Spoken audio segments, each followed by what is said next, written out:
Report Abdullah चंद मंशात फिरोशन जो घेरो तंग Mehrabpur SSP नौशर Firoz सिंगार मलक की सख्त हिदायतन ते अमल कंदे एसएचओ मेहरापुर यासिर कोसो जी मंशियात फिरोशन खिलाफ सख्त कार्रवाई। एसएचओ यासिर कोसो ॻुझ इतला मिलण ते रेलवे सुरंग फाटक वटि कार्रवाई कंदे नशे आवर दे की सफरन जा 100 पैकेट हथ करे मेहरापुर शहर जे वार्ड नंबर 2 जे रहवासी हिक जवाबदार नाले मोहम्मद वसीम मलक वल्द लतीफ मलक खे गिरफ्तार करे वरितो। एसएचओ यासिर अली खोसो साहबन खे ॿुधायो त पुलिस ॻुझ इतला ते रेलवे सुरंग भरिसां कार्रवाई कंदे जवाबदार खे गिरफ्तार कयो आहे। गिरफ्तार जवाबदार पारां कुझु नाला पिणु ज़ाहिर कया विया आहिनि जिन खिलाफ़ पिणु कार्रवाई अमल में आंदी वेंदी। शहरी मंशर फिरोशन जी निशानगी कनि त जीअं उन्हनि समाज दुश्मन अंसरनि खिलाफ़ सख़्त कार्रवाई करे सघिजे। पुलिस जो मक़सद मंशत खां पाक मुआशरो जोड़णु आहे। कार्रवाई दौरान एसएचओ यासिर कोसो सिपाहीन मारूफ चांग निसार शर यासीन मंगणाहर वॾो मुंशी खलीकुर रहमान महर ऐं पुलिस एहलकार पिणु शामिल हुआ। सर असांखे मगफ़ी मिली अचे तो असांजे सोपारी मगफ़ी ते असां पंहिंजी कार्रवाई कईसीं।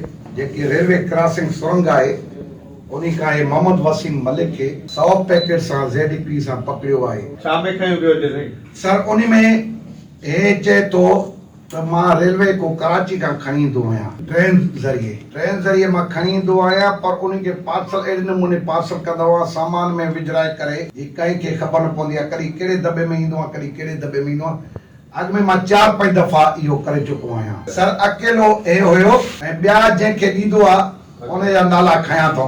सर उहे मुख़्तलिफ़ शहर जा आहिनि मुख़्तलिफ़ शहर जा अञा इंट्रोगेशन हल्दी तव्हांखे क्लियर कंदासीं। नाला बात जंहिंखे सप्लाई कंदो आहे खणी हे ईंदो आहे कराची खां बिल्कुलु उनजे खिलाफ़ कार्रवाई इन्वेस्टिगेशन थींदी उनजा नाला बि ॾींदासीं। सर जी मोहम्मद वसीम पुट मोहम्मद लतीफ़ ज़ात मलिक वेठल वार्ड नंबर 2 मेहरापुर। सर अॻ में बि असां खोड़ कार्रवाई कयूं हिते मूंखे 5 महीना थिया आहिनि।